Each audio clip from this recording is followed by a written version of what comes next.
I'm going to invite up now April Jackson, who is this mic is being weird for me, who is the chair of the Urbana Youth Center Executive Committee. So the other way to say that is this is my boss. I report to a board, despite common belief. You know, I don't own the youth center. I do have a board that I have to report to, so she's joining us. And also David Yule, who's the CEO now of Urbana Tomorrow, which is the company that, of course, he's my business partner in. And they're joining us because as we take questions, the anticipation is, you know, I'll answer probably a lot of them, but if you have questions as it pertains to the impact as they see it on students in the community, families in the community, or businesses in the community, we'll let them field some of the answers so you don't have to continue listening to me go on and on.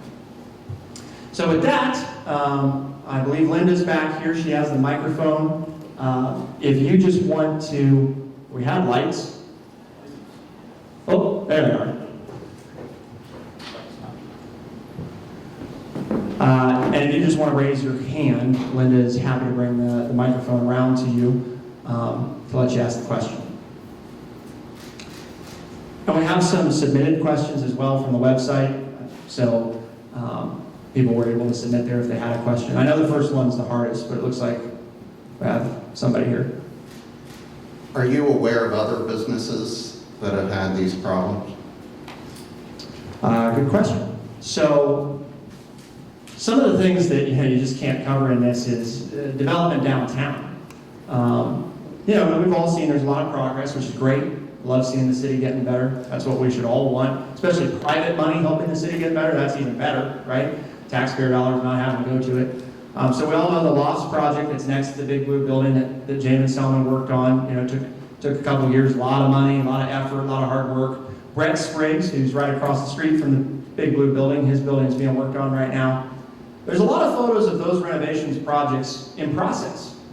And they've got dump trailers on the sidewalks, a couple of cones, not much caution tape. So, I mean, we just kind of assumed these projects are happening before and concurrently with our project, that when we started in on the merchant shops, which is right across from Brett Spriggs' property, that probably those same restrictions would apply to us. David was there working, actually, and I guess you can tell the story about how that happened. I wasn't there, so I'll let him say. I guess I would say, yeah, there was we were clearing some material out, there were some questions asked of us. Just don't hold it. Okay, there we go. Sorry.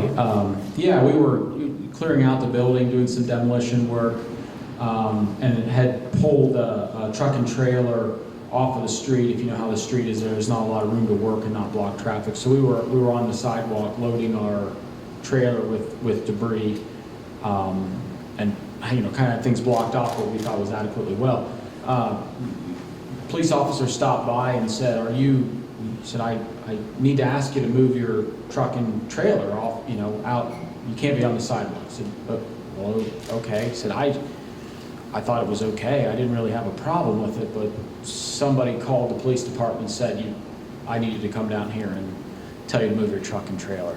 So I'm not sure that there is, I guess I'm not sure, and having talked with the other developers around downtown Urbana, I'm not aware of them having some of those similar questions and challenges. And I know that you know, downtown redevelopment is a tough process and requires a lot of collaboration and understanding. And it feels like they've had a lot more access to that kind of collaborative effort than what Justin describes here when they work on their projects.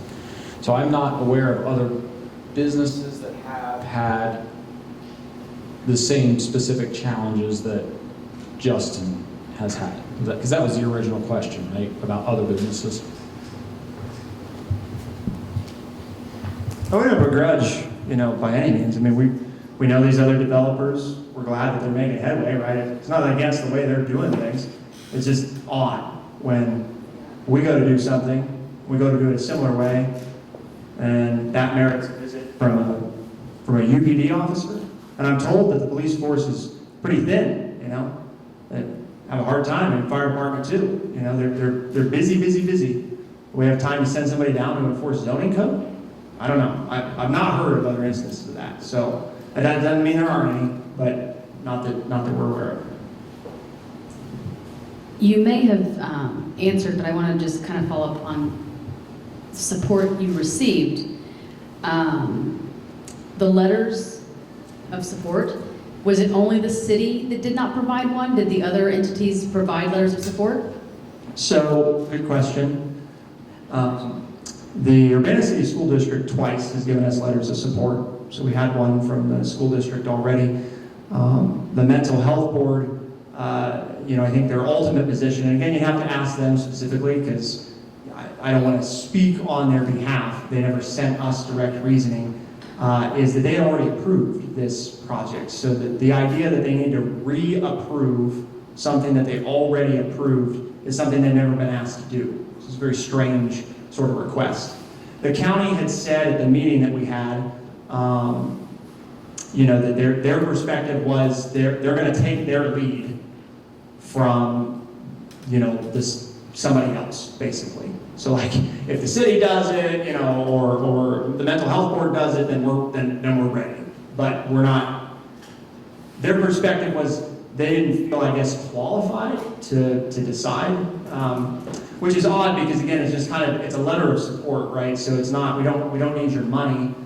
You use whatever criteria you want to decide if you can support $2.5 million coming to help kids or not. So when the city said no, it kind of became superfluous because one of the emails that we didn't look at, but these emails are available to look at is Mr. Armstrong's email, that came to me that very clearly says, he bullets it out, you must have all of these.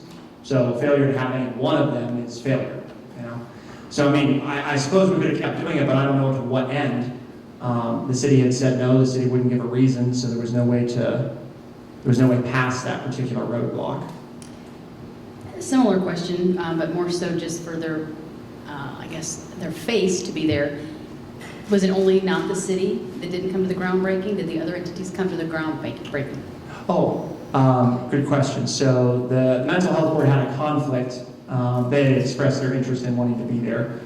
The others were invited. They also did not attend. So. Last two are just easy, curious questions. Yeah.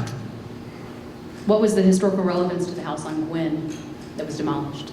The historical relevance, that was the question? So I'm sure there's some people in the audience who are bigger local historians than I am, but we did a little digging because we actually on the Urbana Tomorrow website for some of our properties, we have history pages that list what we've been able to learn about local properties, just because we think it's interesting. It adds to the culture of our town to be able to tell that story. So it was the Lance filling station once upon a time, and it was like the first general store and also gas station in that section of Urbana. So it was a community spot for decades. People would visit that, and that's where they would get their groceries, where they'd get their gas once gas became mainstream. And the photo that you briefly saw in the letter that was sent to the city, I believe, is from 1929. So. And that part of the building was still there, and that was the part that we were intending to save. We're going to do it like as a studio apartment was kind of the thinking. So. Thank you. Last question. How long have you owned the house outside the library? How long have you owned the house outside? I said library because I'm then you're. No, that's this okay. used to me was The the youth library. center. Yeah. I'm sorry. You mean the one that we were talking Yes, about earlier, right outside, the 207 West Market? Yes. Well, I think it was 2021 or 2022 when we purchased it. Okay. It's probably 2022. I actually had to track the man that still owned it was alive, which I was surprised to learn, but he had been taken to assisted living. So with a little investigative work, we were able to locate him. I went to see him.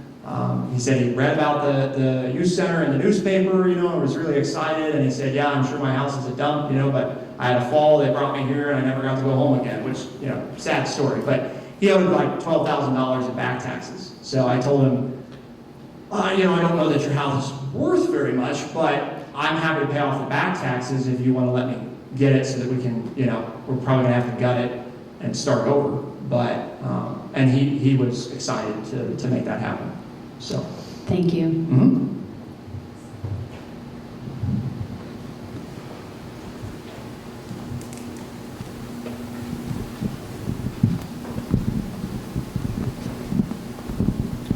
Speaking about that house over there, it appears that it was, I mean, I don't know how many doors were on that place. Wasn't that before some kind of like apartment building, or where it's not apartments, but You're talking about the 207 over here, right across the street? over here, wasn't that where Multifamily? Yeah. multifamily, yeah. Yeah, Wasn't so, that years ago, multifamily unit? yes, I mean, the records indicate that it was multifamily. In fact, the city had issued at least 2 different addresses for the property simultaneously, according to the city's own records. And the evidence, I mean, when we got into the house, it was divided into a triplex. There was like an upstairs apartment and then 2 downstairs apartments. So, Okay, so now they won't issue a conditional use for that, to make it a multi? you'd need to ask the city. I mean, yeah, they said no. They said no. They said no, that's right. And the conditions, the conditions that need to be met, by the way, and again, you can ask the city, I mean, you can read the code for yourself, it's online. Conditional approval, and I think this is just a bigger issue, right, of us better educating people that sit on boards to make decisions about things. Conditional approval is not like an opinion of, I like it or I don't like it, or I feel like it or I don't feel like it, or I have a good or bad feeling. It's none of that. There's criteria laid out in the code. Here's the conditions. Were the conditions met? And actually, I think it was Sarah Macker who went to that meeting with me. She did a lot of the talking and said, you know, we've proposed the appropriate drainage plans. We're prepared to provide parking on site to meet city requirements. Because one of the concerns that got raised was this whole thing of like, well, if it's multifamily, where are all these people going to park? You know, they're going to park on the street and take up parking, which is a legitimate concern. We said, no, that's no problem. The city has code and outline that tells you how many parking spaces you have to have. We're going to put them all on site, all private parking. We addressed every concern that they had given us, but they said no. So it was confusing because just my understanding of how conditional use works. Here's the conditions. Did you meet the conditions? Are you asking for exemptions? Nope. We're checking the boxes of the conditions. Now, a variance, right, that is different. A variance is I want an exception to the zoning code. I want to do something that's not permitted in the code. But the conditional use is a permitted use. It's just conditional based on if you meet the criteria. So I understand that multiple times you have invited members of the city to come to the youth center for some reason. I have been in the youth center a few times when the students were here. Has anybody ever come to the youth center during the normal hours of of service to see what the students are doing here? Anybody from the city? no sitting member of the administration. So we have had a couple of members of council that have come before. The mayor, I believe, was here one time when the students were not here, and that's when John Cross, who was running for our representative at the time, he was here at the youth center speaking. We had invited the mayor, and he showed up on that occasion. But no, the email chain that you saw, we didn't highlight that part, but I had expressed to Kerry, as I had again in that meeting that was in person, I said, just as a reminder, you and the mayor have a standing invitation to come any day the youth center is open. You don't need to set it up in advance with me. I may or may not be there, but you can come anytime that we're open for students. And you also have a standing invitation to interact with students. You come right on in, ask the students what they think of the facility, what services they have access to. We won't set up the students in advance for you to talk to you. Just come in whenever it's convenient. Open invitation. They've never taken advantage of that invitation to date. So. And just to be clear, I would like for them to, even now, even with this lawsuit, right? I don't hold a public office. I'm not running for a public office. I do run a nonprofit. I do run a development company in this community. And I would like a productive relationship with our city. That's what I would like. That's what the lawsuit is partly about. we got to get back to a productive relationship. I shouldn't say back to, that would suggest that there ever was one, which, as you've noticed, not really. We'd like to have a productive relationship. And part of that, having the productive relationship thing, is multiple meetings that I've initiated over the year trying to get to that. David was part of a meeting with Mr. Brugger after they tore down the house. We asked for the meeting. I said, listen, this doesn't work for us. You know what I mean? Like, we want to buy other properties. We need to understand that this isn't going to happen again. It was a pretty short meeting, I think, right? Like 10 minutes or something. Okay. The city, again, you'd have to ask the city their perspective, but yeah, it was pretty short. We didn't get very far with that. So, and then I had invited, the mayor and Kerry at different times. I sat for 2 hours with Mayor Bean at Cafe Paradiso and told him, my priority is the youth center. I don't feel the need to run for mayor again. If I can get your help, my focus is on the kids. But it'd be nice to have some government support. Of course, had that meeting with Taylor, These are all meetings that I reached out, initiated, said, what do we need to do here? We don't need to be friends. I don't want to hang out at your house, but I'd appreciate if we could stop. Just stop. Just leave me alone. That'd be nice.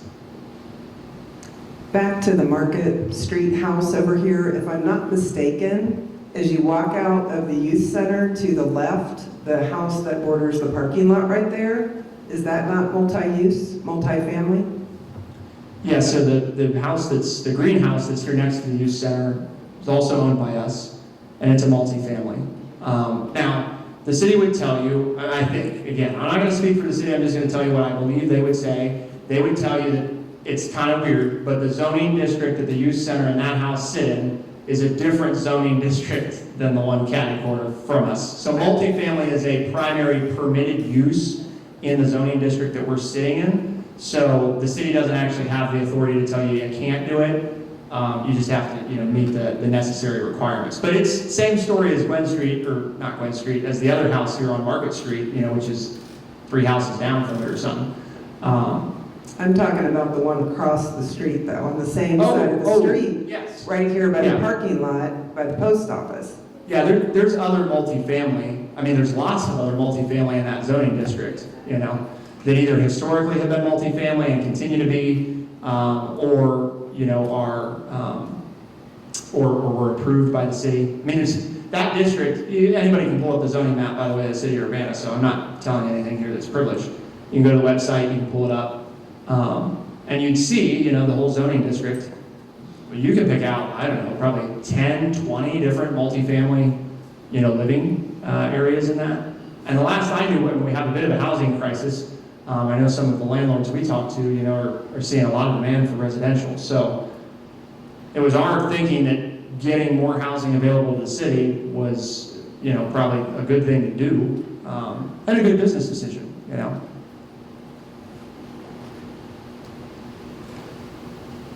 Also, Darby, could I pester you for a water, please? Of course.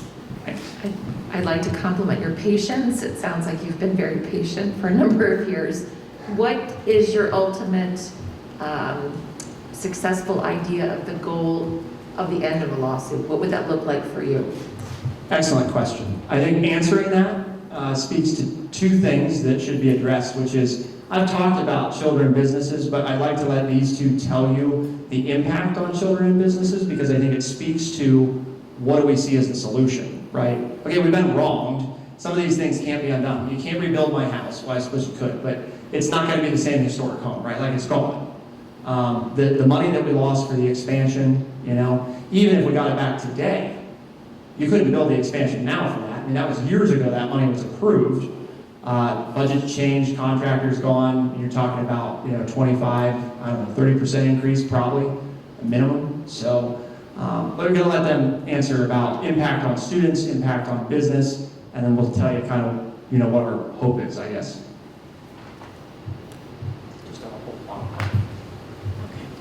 I feel as though being a teacher in this school district, in this city, for 25 years, I feel like many times our students have felt as though the adults in this community didn't care about them. And when Justin opened the youth center, they said, there's somebody out there who cares about us. And then they saw the improvements made to their building. And I say their building because they feel like it's their place. And then they learned about the expansion project. And they also learned that the expansion project was shut down. And they said, why do the adults in this town not like us? So my hope is that ultimately the students in this, who participate in this youth center, will feel as though adults in this community care about them and understand that they need a place. They need a place to thrive, to learn, to expand their interests that they don't get at school. Many of them are not, I can't tell you the percentage, but a majority of our students, grades 6 through 12, are not involved in anything. I mean, they're not even taking piano lessons or Girl Scouts or a sports team, a drama club, nothing. But they can come here 2 days a week and they can be with their friends and they know that there's somebody here who cares about them, who is willing to feed them and help them with their needs.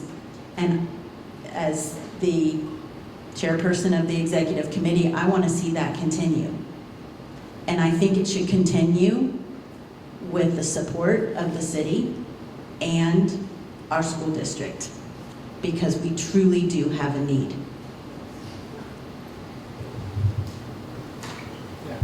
Was your question for me? Well, David's going to speak to business Okay. impact so that I can answer her question about the what we want to see from it. Yeah, I think from a business Well, impact. sorry, I didn't just bring this up here for no reason. April was talking about the kids knew about the expansion. I think it looks okay from there. There's some old tape hanging off the back. This was sitting on the stage for, I don't know, a year and a half. And we finally took it down and stuck it back here because the kids just kept asking, like, hey, when is that going to happen? And the answer was, I don't think it's going to happen. We know we thought it was. Some of the kids were at the groundbreaking. They're in the photo that was in the newspaper. They showed up, because they were excited. So we had this up here a long time because we wanted them to know what we were doing. It had been explained to them, but we took it down because it was hard for the staff here. And I appreciate your kind words, April, but the staff is as much to credit for everything that we do here as I am, probably more so. They all got tired of fielding questions too from the kids about, when business.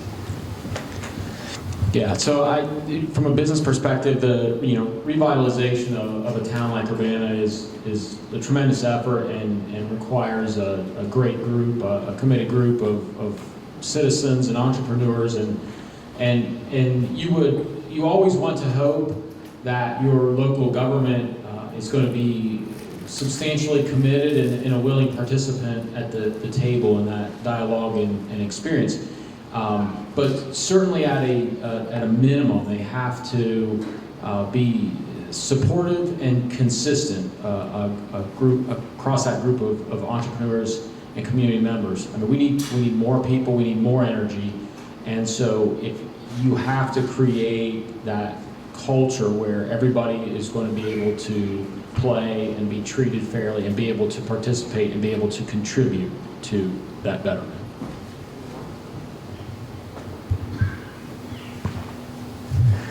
David used the word freely, and I don't object to what David said, but somebody that spent a long time with my introduction tonight, we had a lot of debates about the word fairness, right? It gets used a lot, kids use it. That's not fair. This isn't fair, right? We chose intentionally to stick with the word freedom and justice because I think they can be distinctly different. Fair is a subjective analysis, right? Do I have what you have? Or do I feel treated the same way? Freedom is not a subjective analysis in this country. It's written into our laws, right? So is justice. We are guaranteed, not optional, not if you feel like it. It's not a matter of perspective. You have the right to freedom of speech. You have the right to equal protection. The government is not allowed to target you, is not allowed to single you out. So, yes, a lot of people say fairness, and we had that in some early drafts as well, and I'm not down on the data at all. I'm just using that as we talk about it, because fairness is one way to say it, but I like saying freedom, and I like saying justice, because I think they speak more to the fundamental issue here of, it's not crying over spilt milk. $2.5 million isn't some spilt milk, right? Like, I've never seen that much money in my whole life. So, and my guess is most people in this room, if we added all of us together, we might not be there. So, to answer your question, the resolution, we need the ability to make the children whole. We need the ability to make our business whole. But more importantly, really, even than those two things, is an assurance about how we're going to operate moving forward. To know that we're not going to, again, behave in these ways. You know? For the most part, I'm a believer in well, the past is the past thing, right? But this is different because it's material money that was taken from me or taken from children in the name to hurt me. I mean, we haven't gotten into the reasons. Why would anybody do this? Why would they act this way? You know? Those are the things you'd really have to ask them, because it's not like we have the specifics. I mean, we have our theories, certainly, you know. Why is the only common thread through all of these years me? You're smart people, you can probably draw some of those conclusions on your own. But we have to be able to know that it's going to be different moving forward. And when I say different, I mean productive. You talked a lot about it needs to be amicable. It doesn't have to be friends, but it does need to be our rights are not violated, and the rights of those that I'm associated with aren't violated either.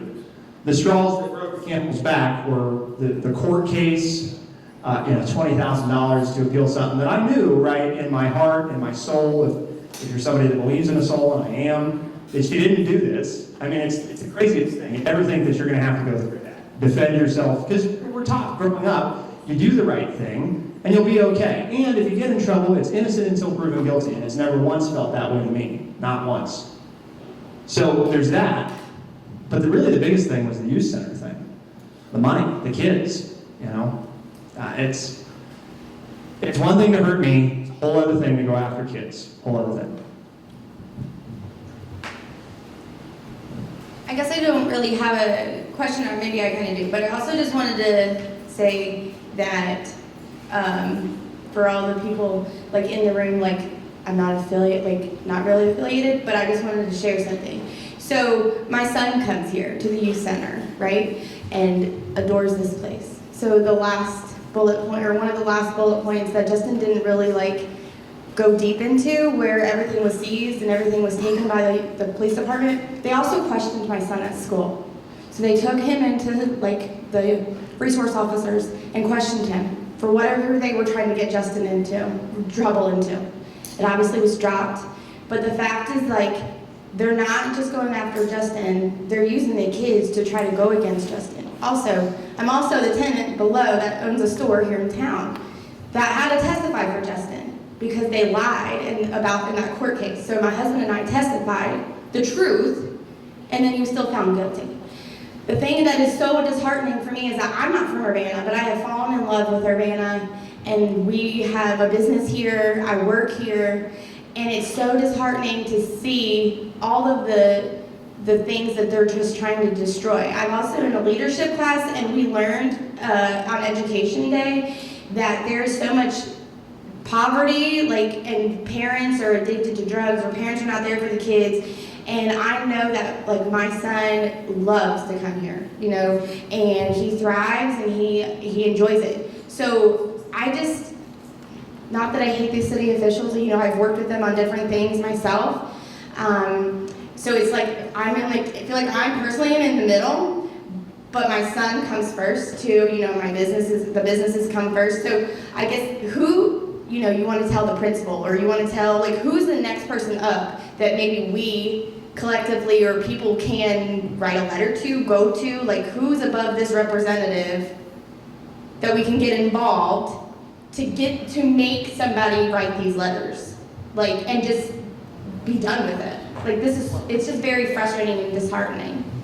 So, one comment on the thing that you mentioned about the police. I didn't mention this because you just go into the details, but after they had taken my stuff, one of the things they had said is, we'd like to interview the staff at the youth center.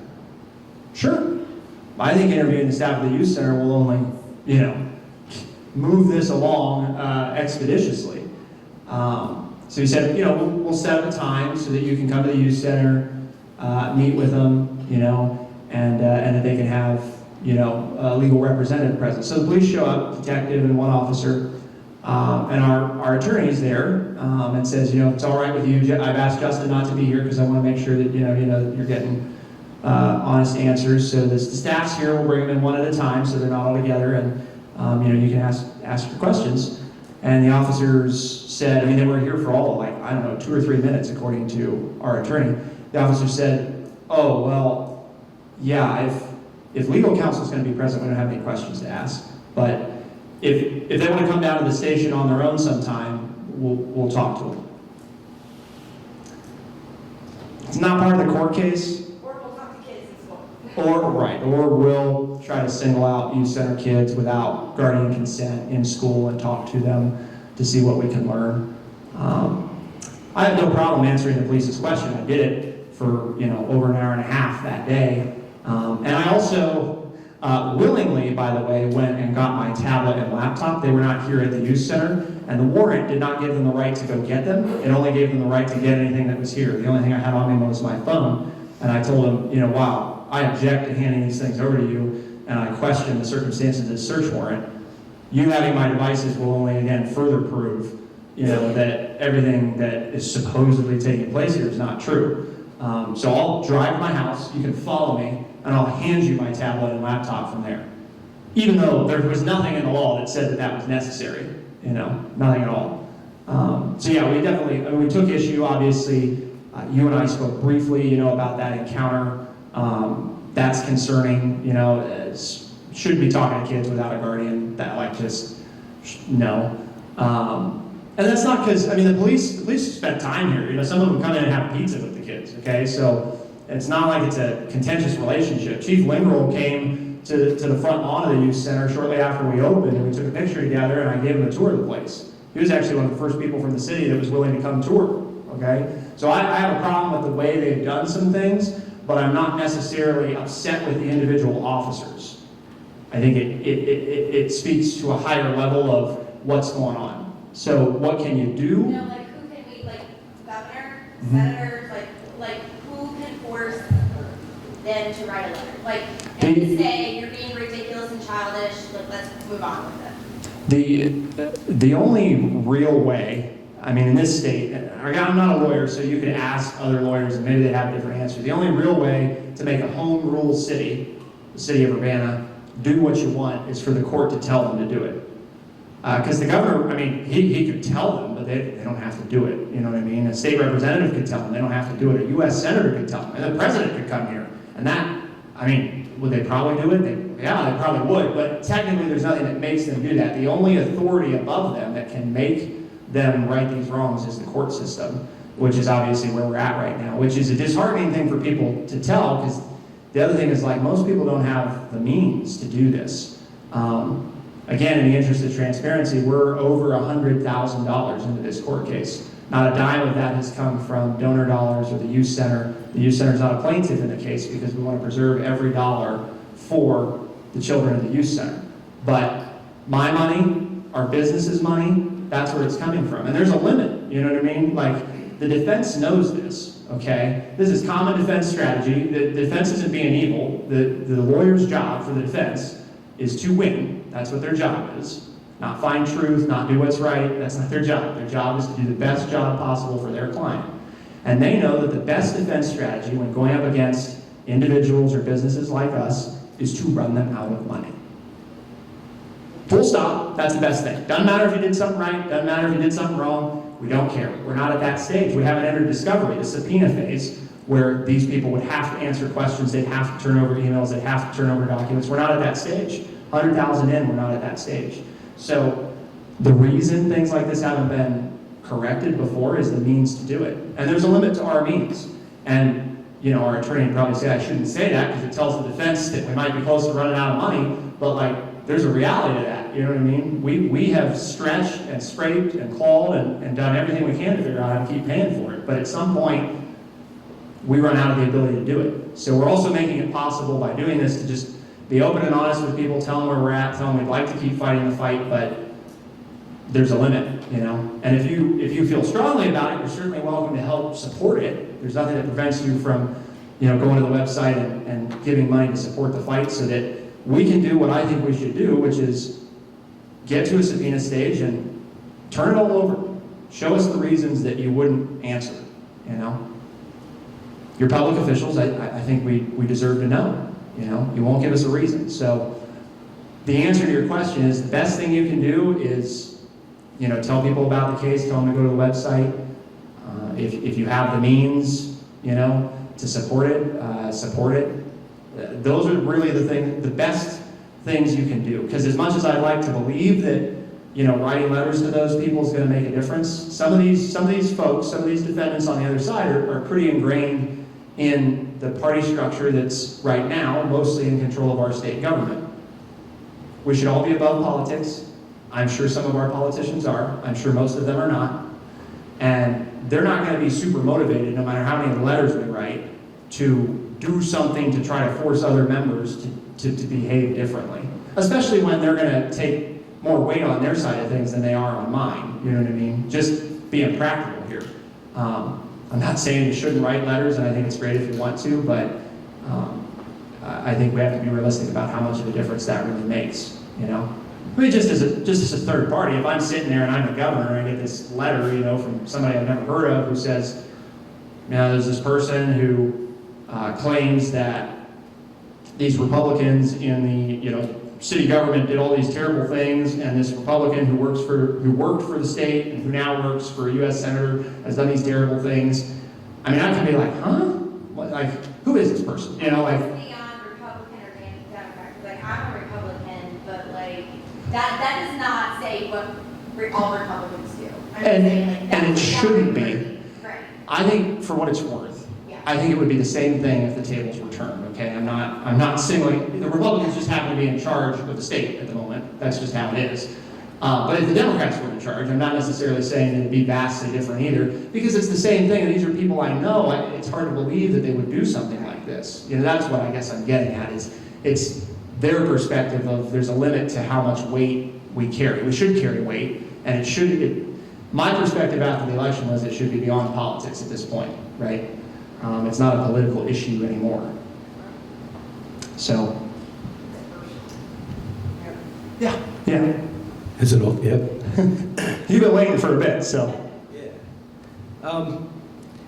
First off, Urbana tomorrow, have you had any properties that you were able to renovate with no issues? Yeah, so, well, I guess I'll let David speak to that. Yeah, I would say in the past 2 years, we've worked really, really hard with the different agencies and different organizations, and we've started to have better luck with the city. It's hard for me to know how much of that came about because we worked with the individuals, the individual department levels. I mean, the county and the fire department specifically have done a tremendous amount. We've really worked to build those relationships. But you also see, I don't get the questions on some of the permitting things that I used to get. You know, our sidewalk closure permits now feel much more consistent with what you would expect from a real estate developer, and I'm not sure I could say that about some of the ones that came up a couple of years ago. Yeah. So it is starting to get easier for us. When do you think the change started to take place?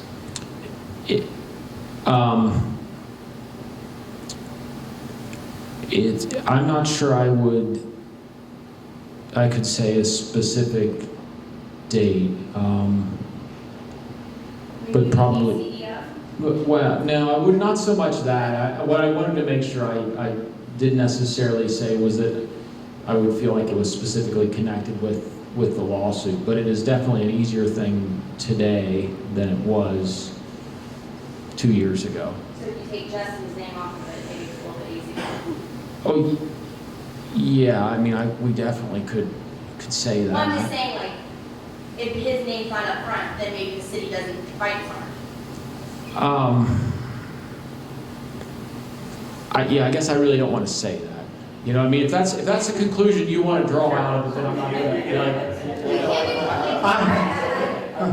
gonna, So there is a particular reason that you're getting the answer that you're getting, and we'll let you draw that particular conclusion.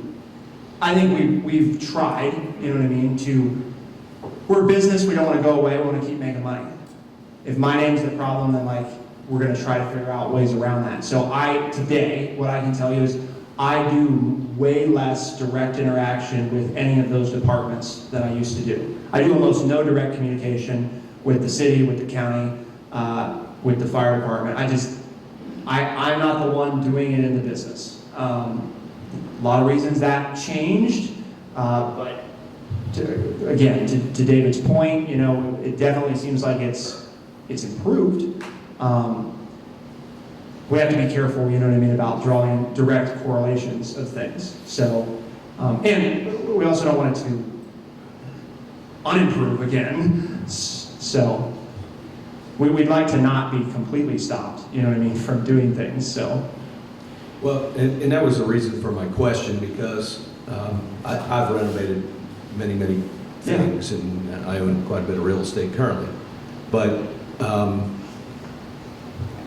I try not to deal with cities and villages and all that stuff just because of red tape and whatever. So best avoided. Yeah, building departments are your go-to. And again, I'm not judging what anybody did, but I was just curious because we've all got a project that's got an outlying issue that causes us problems.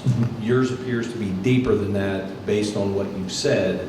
So I just wanted to see if there were successful projects that went through with no issue. That's what I was looking for. Well, hopefully. And that is good question. Hello? Go back. Okay. I'll try not to move it too much.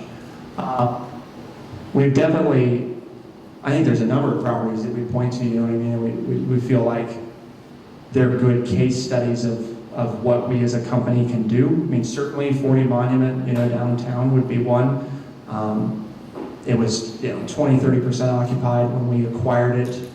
We did the paint, the windows, we did some interior upgrades to network stuff. And we were able to get, at one point we were up around, I think actually for a brief moment we were at like 100% occupancy. Which of course every developer's desire is to be fully occupied. So, but there were things, David and Justin were in the retail space at 40 Monument at 2 a.m. the day before a business opened to button some things up that, we had been at the last minute asked to do and told that there wouldn't be an event permit issued by the city until we did those things. So I'm not sure that there's a single project, where we've not faced some of those things.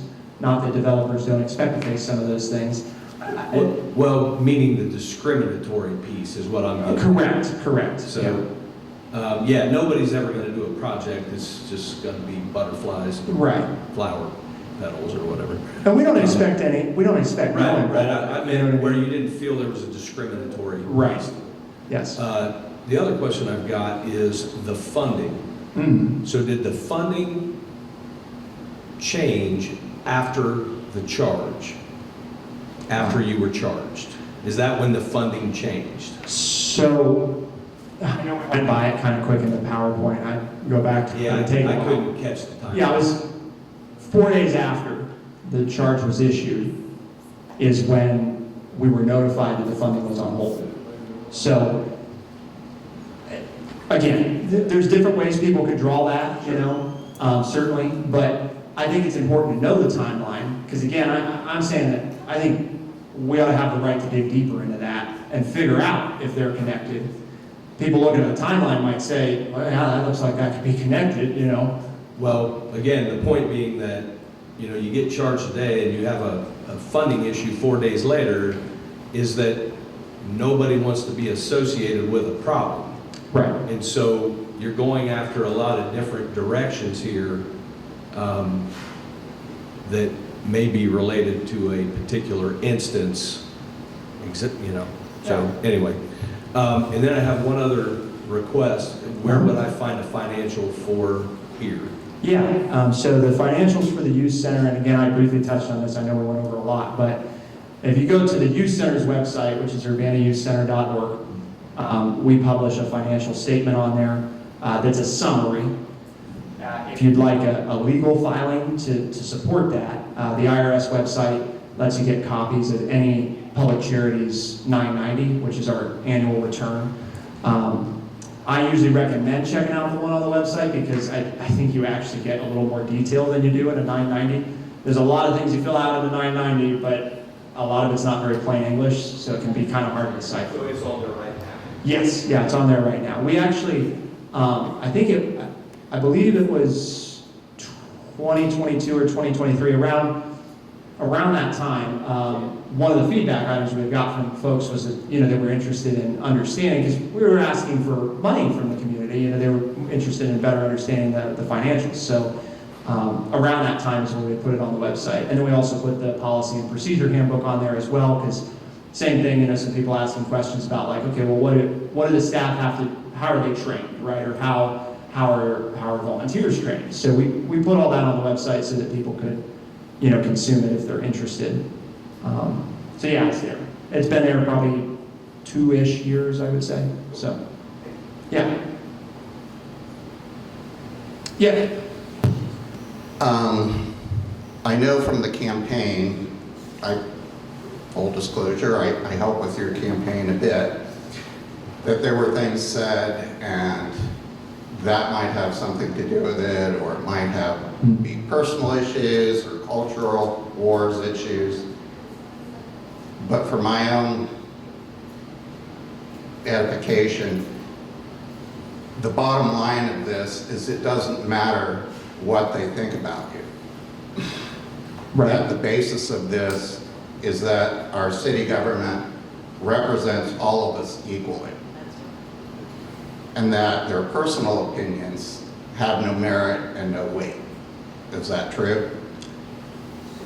I think that's what should be true. So, I mean, again, the people in this room, I know a lot of you. You know me well enough. You probably followed enough of my campaign to know, you know, I was running as an independent, right? Voted Republican in many elections. I voted Democrat in other elections, but I ran as an independent. So I was challenging the sitting political establishment. And you know, there's probably a likelihood that some of those people take issue, you know, with who I'm married to, and so those things, to your point, it doesn't really.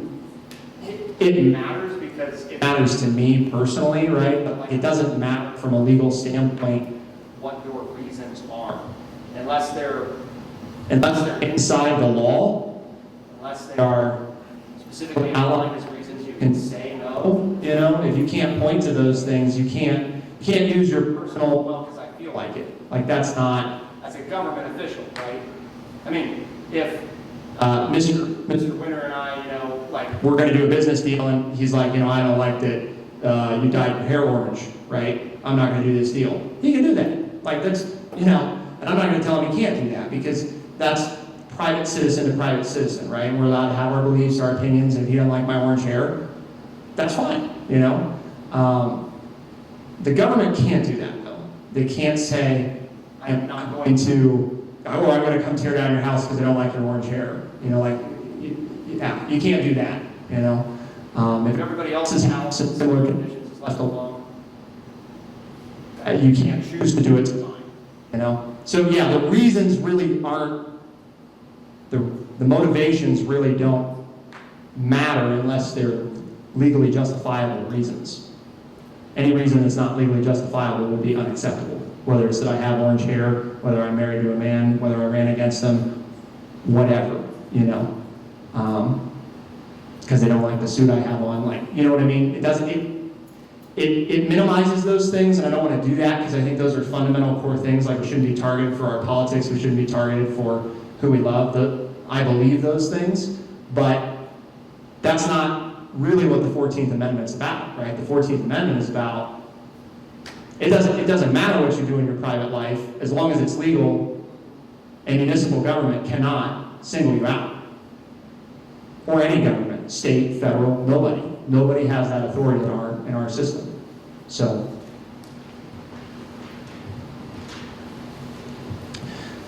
any other questions?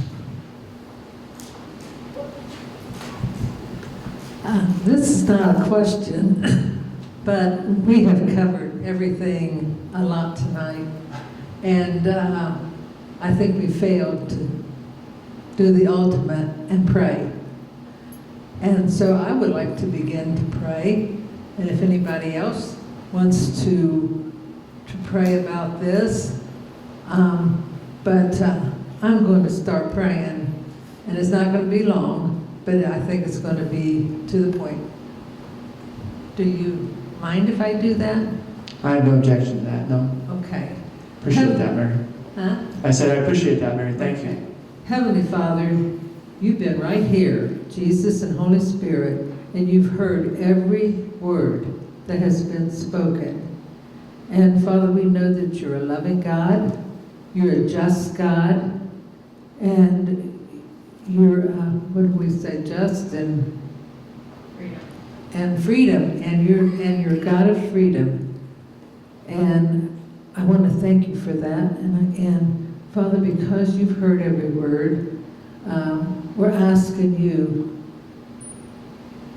we're presenting these things to you now and asking you to move on this situation of everything that we have said.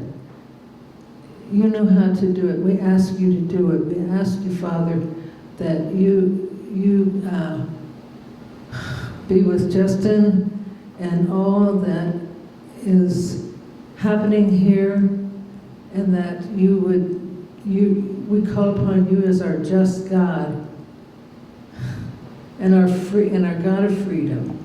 And we ask you to move in the situation at the Urbana Youth Center, and for Justin, and for the children here.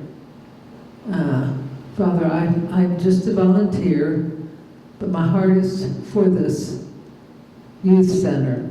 And I'm asking you, Father, to move forward by your Spirit on everyone, every situation, and bring it about with justice and freedom. In Jesus' name, and we thank you for it. Amen. Other questions? I have a real quick, I don't need a microphone. As an educator, I certainly, oh man, April, I feel your heart there. I know. And Mary, thank you so much for the prayer, because that is, in my opinion, what we were missing. Moving forward, how do we move forward? I felt just like the kids, and you talked about, well, when is this going to happen? I read the article in the newspaper, I saw the picture, we're going to have a groundbreaking. And then there was never anything else in the newspaper. I never knew why the whole thing got dropped. And I think most of the community is like me. They have no idea what happened. So my question is, number one, don't we think somehow the community ought to know what happened? Just truth, just facts, that's all.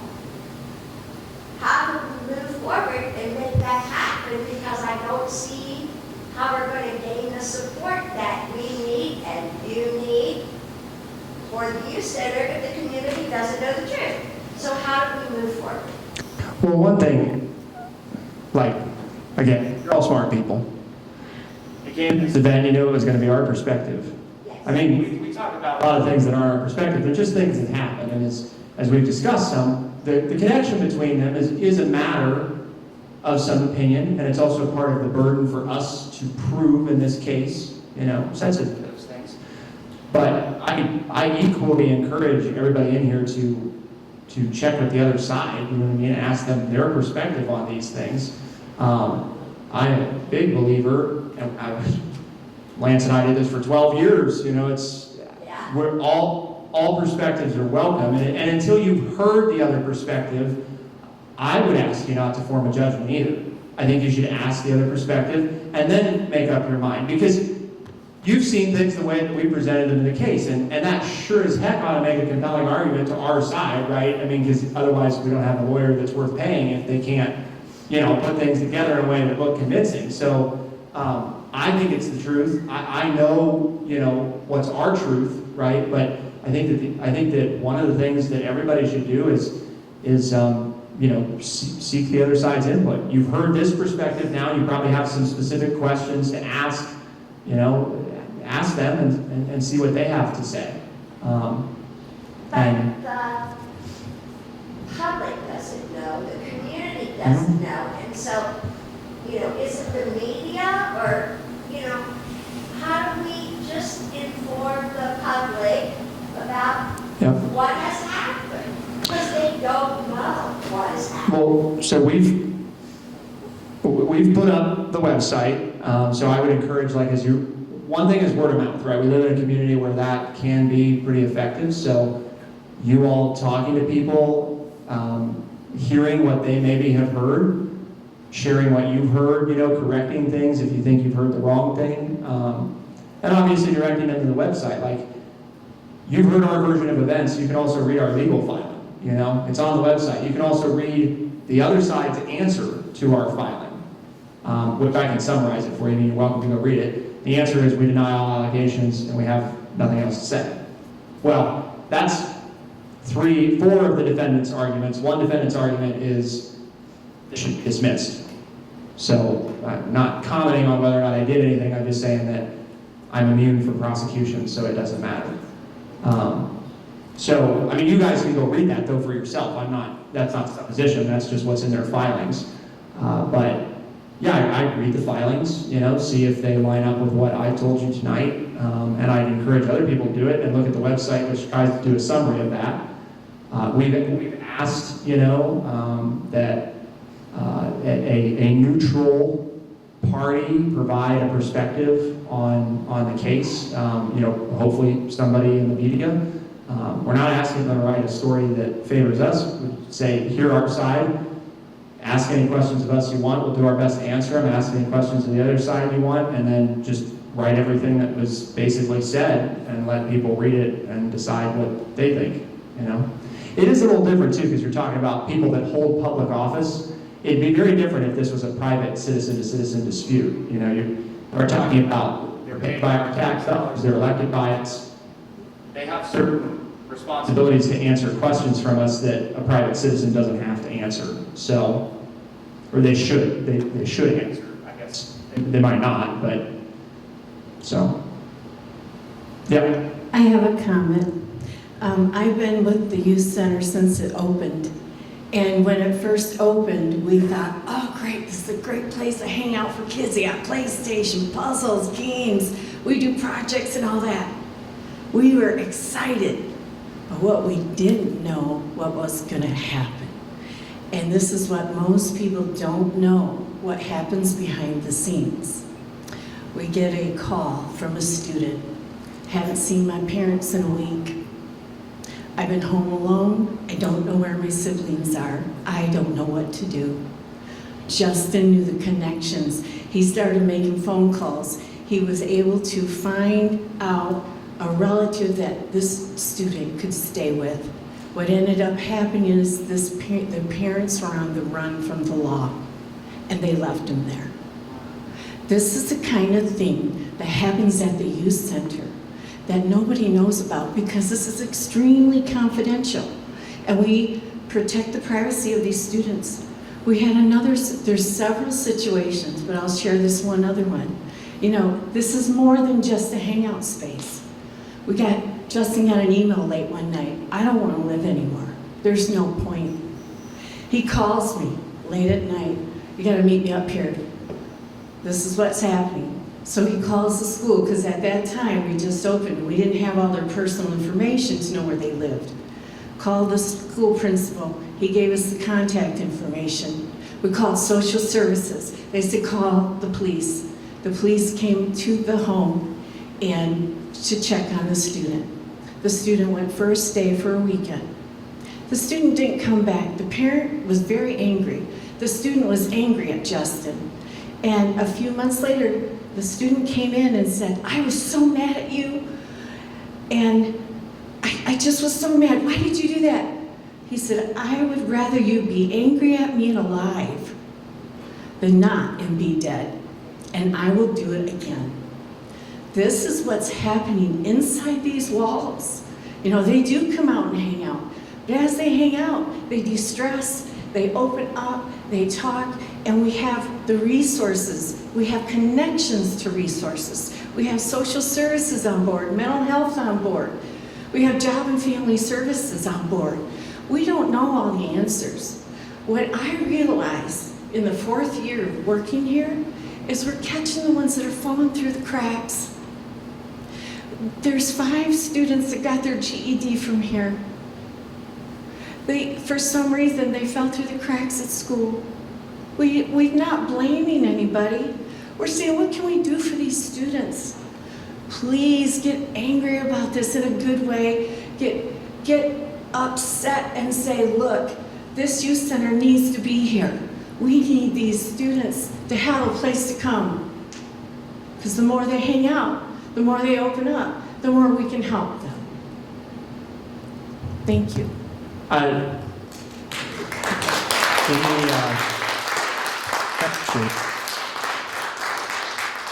In the interest and respect of all of your time, we're going to bring things to a close, but I do want to encourage, talking to other people is also encouraging them to ask questions.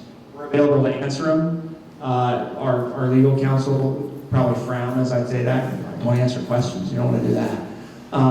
But we're going to answer questions because it's our community. We want to answer them. And we don't want to answer just supportive ones. I mean, again, a lot of the people here tonight, probably are supportive in one way or another, but there's some that aren't. I wish that more people that weren't or who were skeptical were here, because that's how we do better, is if we talk with people that we think differently than. And the only reason we've arrived at this point is that the other side wasn't interested in engaging in that anymore, I felt like. I'd asked, I couldn't get answers, couldn't get engagement, so this is kind of where we're left. But we encourage the skeptical viewpoint, or even the neutral viewpoint. Just don't know what's going on. So if you run into people, who are like, I don't know about this, or I don't know about that, or I have questions, and you're like, oh, that's a question I didn't think to ask. There's a way on the website to submit the questions, the answers now. And certainly happy to set up a time to pretty much talk with anybody about it. So please do that. If you have a question or a thought, I'm not a big one on like you need to word it a certain way or you need to say it a certain way to not upset me. Like just ask the question. Like let's just get it out there and talk about it and figure out if we can answer the question for you. So I'd ask people to do that. I'd also, Judy's story made me remember, we didn't mention this in the presentation, but the students do come first. They come first so much that as part of that stakeholder committee process that we mentioned, I had received feedback from Mr. Sorensen at the Mental Health Board that while we didn't get people to come to the stakeholder meeting like we would have liked, that he had gotten some feedback from folks, and he wouldn't name names, just from people that were invited. And the consensus was as follows.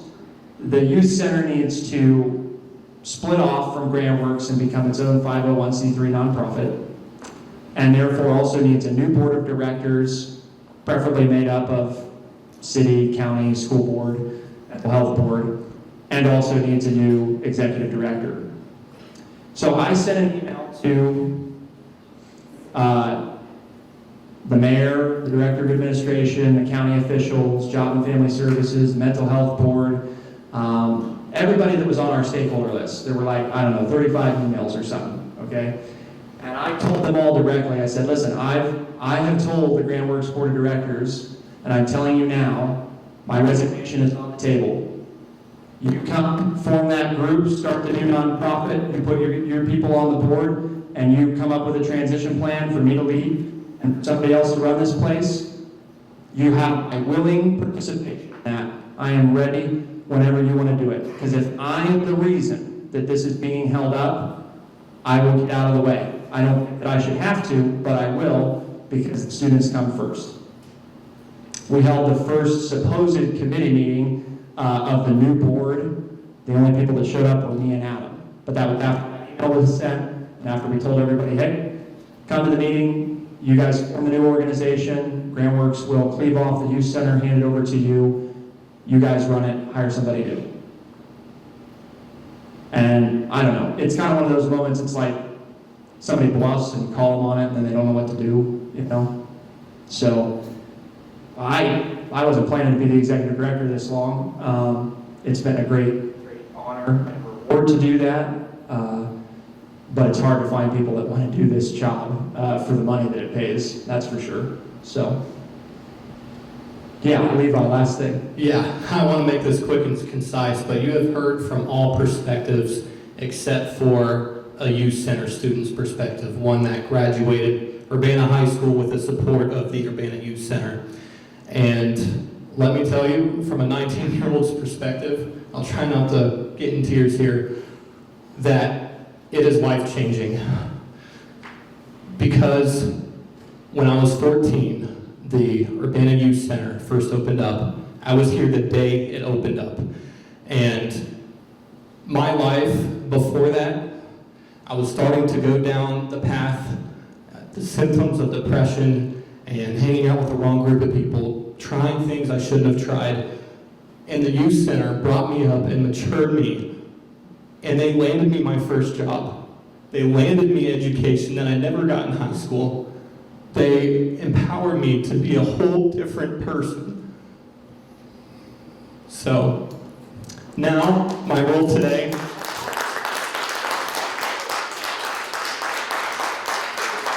thank you. My role today now, 19 years old, through the help of my mentors, Justin Weller, April Jackson, and Lance Jackson, I have been able to become an executive committee on the Urbana Youth Center board and be the development specialist at Urbana tomorrow. Not only that, but I was able to start my own company that I have incredible passion for. So I am forever grateful to Justin, my mentors, and the mission that they're trying to provide here.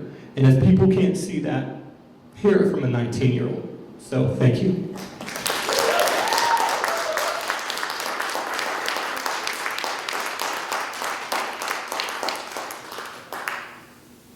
Okay. Well, we'll leave it there. I can't say anything else anyway, so. If you have questions, we'll be around.